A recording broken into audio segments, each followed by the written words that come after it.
Welcome to Issues and Answers with your host, Diane Kinderwater.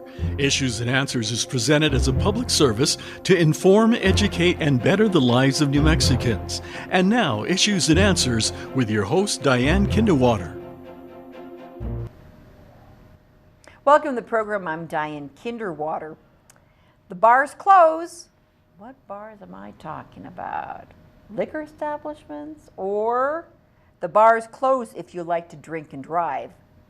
I'm not talking about a liquor establishment with that one. I'm talking about jail bars. Maybe going on to prison bars close if you drink and drive.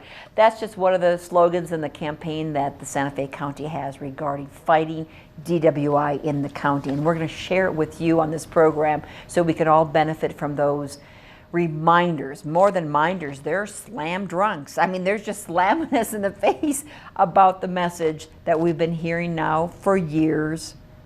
Don't drink and drive. But now there's a little bit of a clever twist to some of these that are kind of cute and clever, but also a very serious message. On the program today, I have with me Peter Olson. He is the DWI prevention specialist. He's been working for the city for 9 years, fighting DWI, but also prior to that with state police on the same message. So we're going to talk to Peter if people are getting the message. So please stay with us as we discuss the status of DWI in Santa Fe County.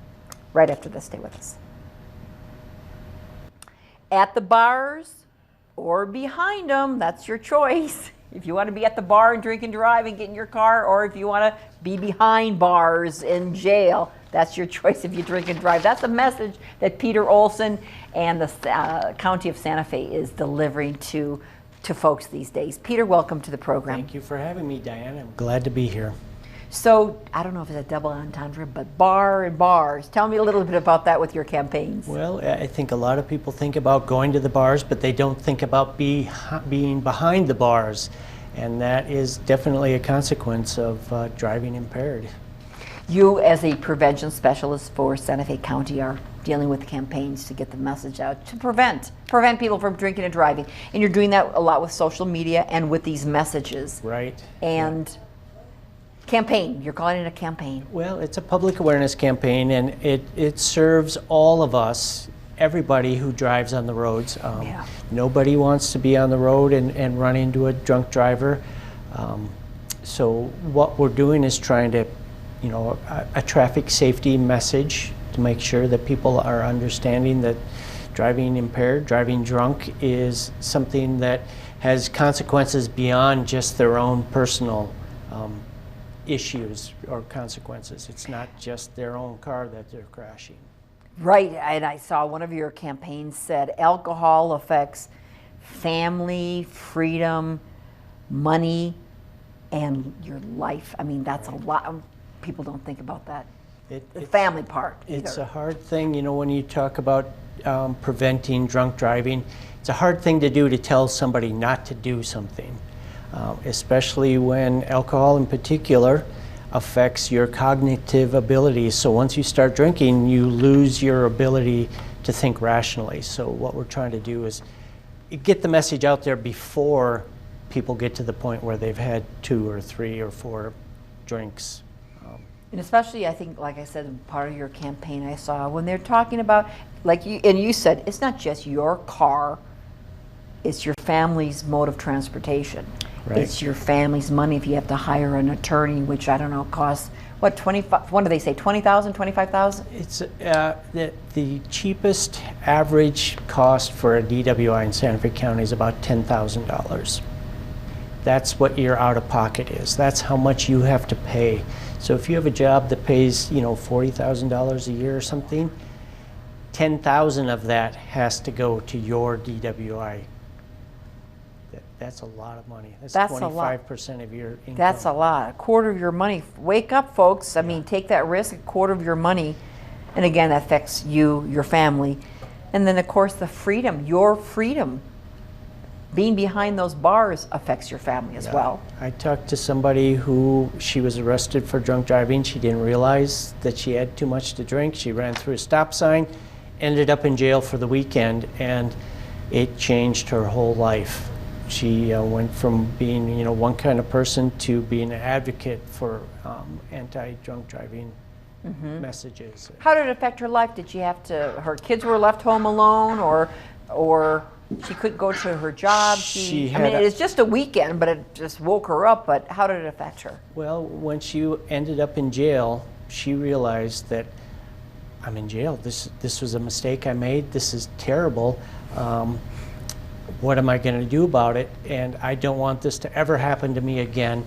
So I'm not going to go out. I'm not going to have a drink with my friends unless I have a ride home or somebody to give me a sober designated driver. But she also ended up becoming a big part of our DWI Planning Council, a citizens group to help guide us in our work to prevent drunk driving. We just showed one of the PSAs that I liked, woman drinking a glass of wine saying, I'm good, how are you? I'm good, meaning usually the bartender says, want another one? You say, no, I'm good. Do you need a ride? No, I'm good.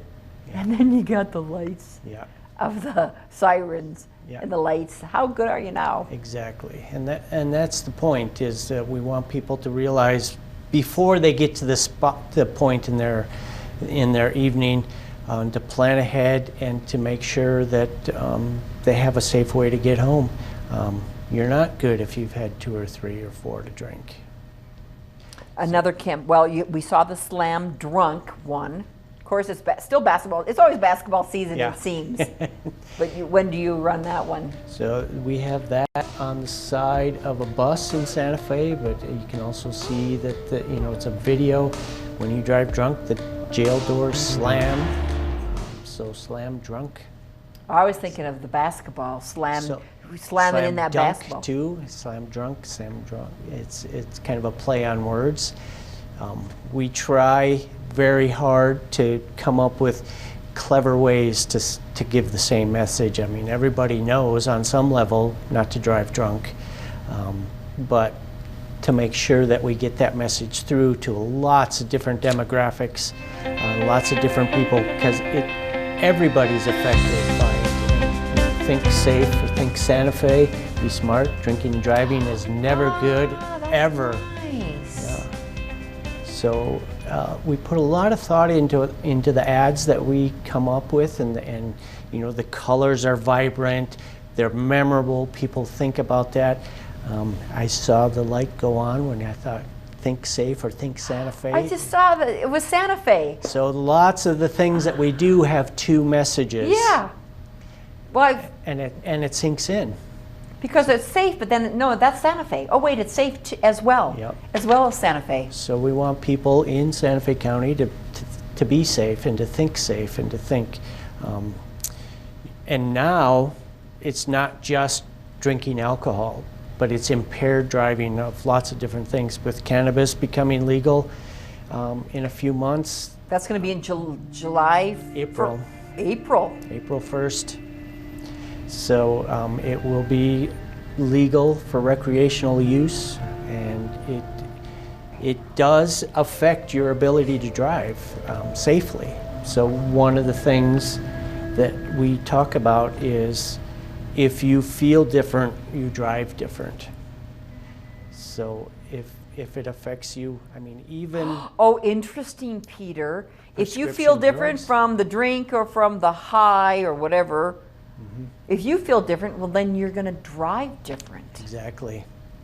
And that can be, I've heard of people being arrested for DWI, driving while impaired, because of Ambien, sleeping pills.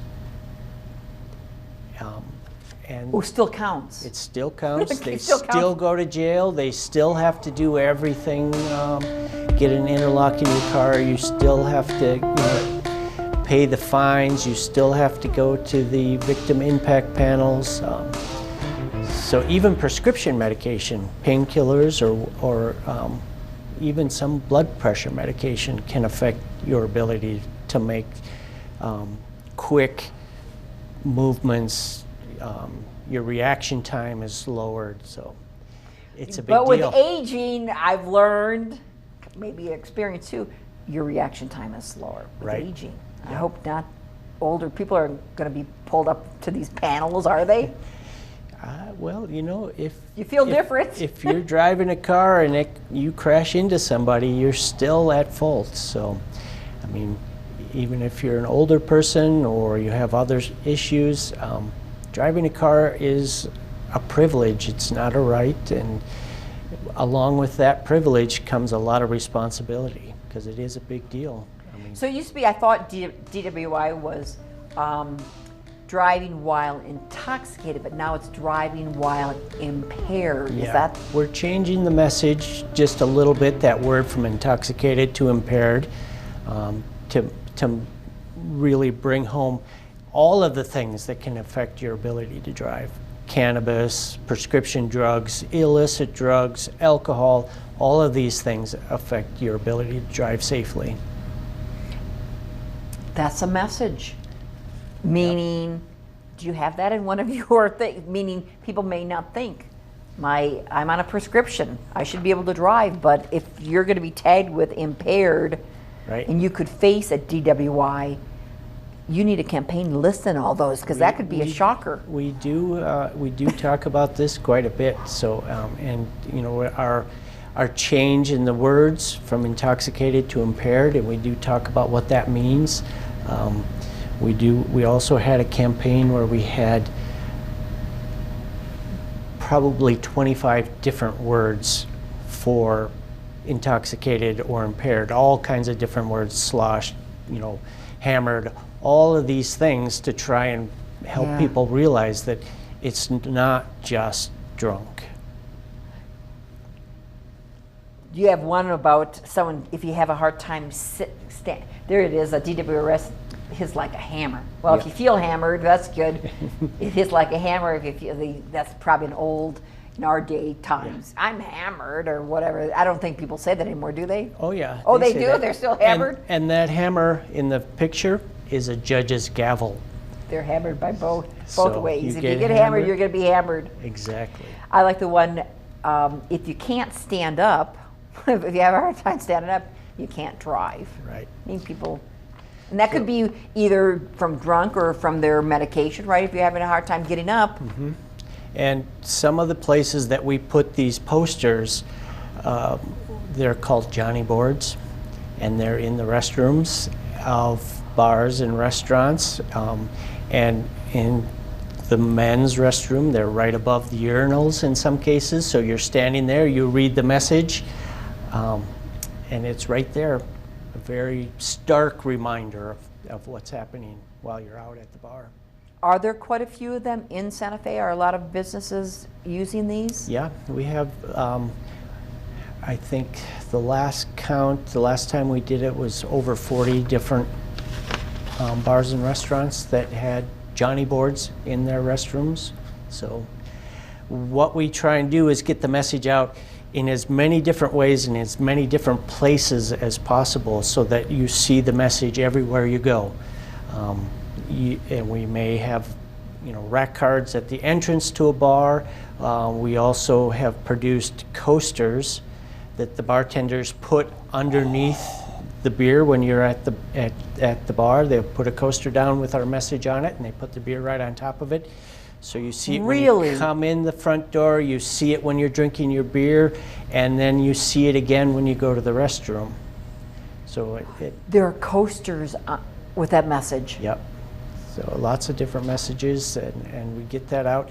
And the bars and restaurants in Santa Fe have been very receptive to this. They're very, I mean, it's in their own best interest to make sure that their patrons get home so they can come back again and safe. And there's also liability that if they had been drinking and they get into a crash, they could be liable. They could lose their liquor license if they overserved somebody. Yes. What is the status of DWI in Santa Fe County, Peter, after you've been working for 9 years for the county and prior to that for the state police of this message? What's going on with Well, DWI? in my long tenure, 17 years of looking at this particular thing, I think things are getting a little bit better. There was, you can recall back to the old days when you used to be able to drive up to a liquor store and get a mini and a glass of ice to a drive-up window, and once those closed, I think the message started to change and people started to change their attitude. Drunk driving, impaired driving has dropped significantly since the early 2000s, last 20 years, but it's still a problem. In Santa Fe County, I think we still over 500 arrests a year in Santa Fe County, and that number fluctuates depending on law enforcement staffing, but still 500 people are arrested for drunk driving every year. That's a lot of people. So the message is getting to people, but I think we still have a lot of work to do. Oh, here's the one: blasted, blitz, blottoed. Oh, impaired. Oh, that was. It's all, whatever you call it, don't drive. Oh, that's good. It was really fast though for me. It was really fast, and I'm not even blotted or blotched or hammered or any of that. It's like, wait, that's a lot. Yeah, and That's good. There's a lot of different words for it. They Yeah. all mean the same thing, and they all mean impaired, and they all mean don't drive. Don't drive. Put yourself at risk or others. Yeah. Or others. Still is happening. Why? I think Because I think the first, you have a PSA or a campaign about we take your license away. I mean, the first time. Yep. And in the past, I think you had a campaign, second time, we take your vehicle away. Yep. We used to be able to, we used to impound on a second arrest, impound the vehicle and take it away, and you'd have to pay the impound fees and to get your vehicle back. We don't do that anymore, but it does, we did do that. I think. And why don't you do that anymore? Other than some people saying it may be unconstitutional to be doing that. We decided that it was effective in some cases, but not every case. We also, we did feel, the legal department did feel that it would be fewer hassles, but we did have legal standing to be able to impound cars. We just didn't want to deal with the headache of it, because over time, people would buy junkers basically and drive junkers, and then if they got impounded, they didn't care. They just went out and bought another junker, and then the sheriff's department was stuck with all these cars that were impounded that they would have to sell at auction. And so it was a logistics nightmare. That they would sell 20, 30, 40, 50 cars a year of people that were, drove their junkers and just abandoned them. So. But still, it's the first arrest, you lose your privilege to drive. You actually, their license is confiscated. Yep. Now, is that when they're found guilty or just arrested? There is a process that you go through. You get due process. There's two things. There's a court hearing that you go through court, but there's also administrative hearing through the Motor Vehicle Division, where you actually go before the Motor Vehicles Division, and they will suspend your license depending on the outcome of that hearing. And then you have to apply to get that back. You have to have either 6 months or a year, an interlock, successful 6 months in a row or a year. On the first time? Mm-hmm. First offense? Yes. Okay. So you have to have an interlock, which is a device that's installed in your car. You have to pay the monthly fee. You have to pay the installation fee. And as you're driving down the road, it'll give you a signal, and you have to blow into that. And if there's any alcohol detected, your car shuts off and shuts down. So. That's the first time, right? Yep. Get the message. So don't even go through all of that hassle. Right. Don't even try it. Don't Why go even through do that it. hassle? Have you had experience with people telling you their vehicle actually has shut down? What have people told you? They're built in that you get a signal if you blow and alcohol is detected. It tells you you have a certain amount of time, a minute or two or whatever, to get off the road, get to a safe spot, and then it will shut down and you'll be stuck. Have you actually talked to people where this has happened, Peter Olson? Yes, people all the time. Most of the time it's when people come out in the morning to try and get in their car to go to work, and they blow into it and the car won't start. That's most of the cases. So, and it could be residual from the night before or whatever, but most of the time when people try and start their car, it won't. So if you're driving, there is a warning. There you have a period of time to get off the road and get safe. But yeah, and it is a big hassle. It costs a lot of money every month to pay for it. The Interlock. What is the cost? And how much? It varies. You rent it? You buy that, or you rent it from a company that installs it in your vehicle, and then you have to go in monthly to have it calibrated and checked. They do a printout, and if you have any detection, that report is sent to the compliance officers, and then the court gets notice of that. And if you try and drive your car under the influence, the court can sanction you further jail time or fines or more. And how much was it a month? It varies company to company, so it's private companies that install it. So there are maybe like $30 a month. It could be $30 to $50. Okay. Or more. And then to fight a case, a DWI case costs minimally or average about $10,000. About $10,000 when you pay for the lawyer fees and all the fees. Your impact to get back your license and, yep, and all all of that. So I'm going to say, what's the message? The message is, don't drive impaired. And here's a way to prevent you from going to jail. Plan ahead. This is a message that we put out there a lot. When you go out at night, you know who you're going to go with. You know what you're going to wear. You know places that you're going to go. So plan how you're going to get home. That's good. It's difficult right now. There's not many Uber drivers. There's not a lot of taxis. There are not in Santa Fe these days? It's tough with COVID. So it's difficult. But there are lots of ways that you can do that. I mean, you can have a friend like me. I don't drink at all. If you want to go out, I'll be the designated driver. I've done that a lot. People would call me early in the morning, said, I can't drive, can you come and get me? And because I'm a friend, I'll do that.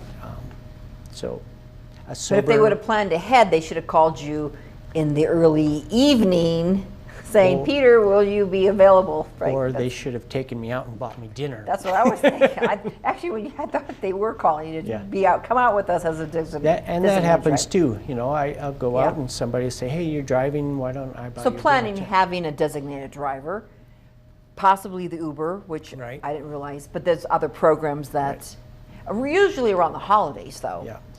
Yeah, it was tough for a while, but there are more Uber drivers now. So it's not impossible, and there's other things you can do. Walk, don't drive your car. Think about that. If you're going to somebody's house for like a Super Bowl party, for example, if you're hosting that party, have alternative beverages that aren't alcoholic, that won't impair a driver. I mean, as somebody who's hosting a party, that's your responsibility to make sure that your guests get home safe. Again, we don't want to be a downer, but it happens. But it happens, and you could be liable if you serve somebody alcohol and they leave your house and crash into a family or something like that. That you could be responsible for that person's drunk driving. Well, so you mentioned the planning, possibly the Uber or Lyft. I don't know if we have Lyft in Santa Fe, but designated driver, walk. But I mean, you said there's a lot of other ways, but that doesn't sound like too many. Buses. So there are creative ways. I mean, there are situations, but it takes a little bit of thought. Like you think about what you're going to wear, think about how you're going to get home. Want people that's good. You're planning on where you're going and how you're getting there, what you're wearing, who's going with you, but how to get home. That's a good message to plan in advance. That's the next step. Yeah, because by the time you start drinking, it's too late to think about that. Because then you don't care. Right. Exactly. Your ability to think about that is impaired. Your ability to think, your ability to care Yep. is impaired. Very good. Culturally, is it a change in northern New Mexico that's affecting this? I think that the culture, the attitude is changing. I think it used to be, it was okay to drink and drive. I mean, it used to be macho. You still hear it. Oh, I drive better with a little buzz on, which is not true. You just don't know you're not driving bad. But I think it is changing. I think people, we in this country are a car culture. Everywhere we go, we have to drive a car. I mean, that's the way we get around. Because of the distance, the open space, the rural nature of our state in particular. So our identity is tied up a lot in the car.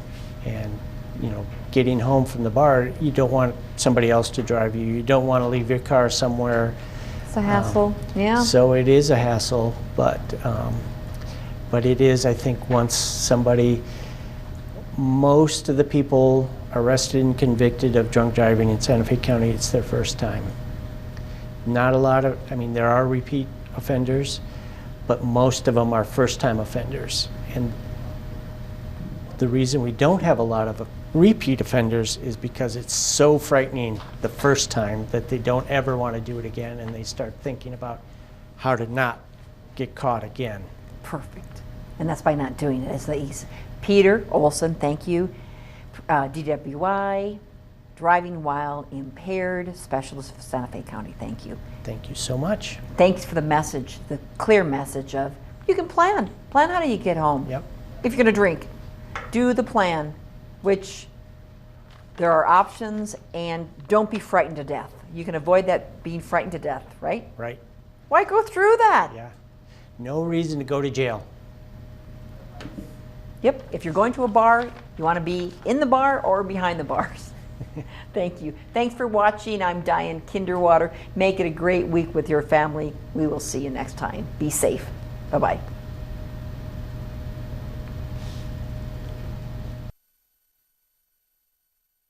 Issues and Answers with your host Diane Kinderwater is presented as a public service to inform, educate, and better the lives of New Mexicans.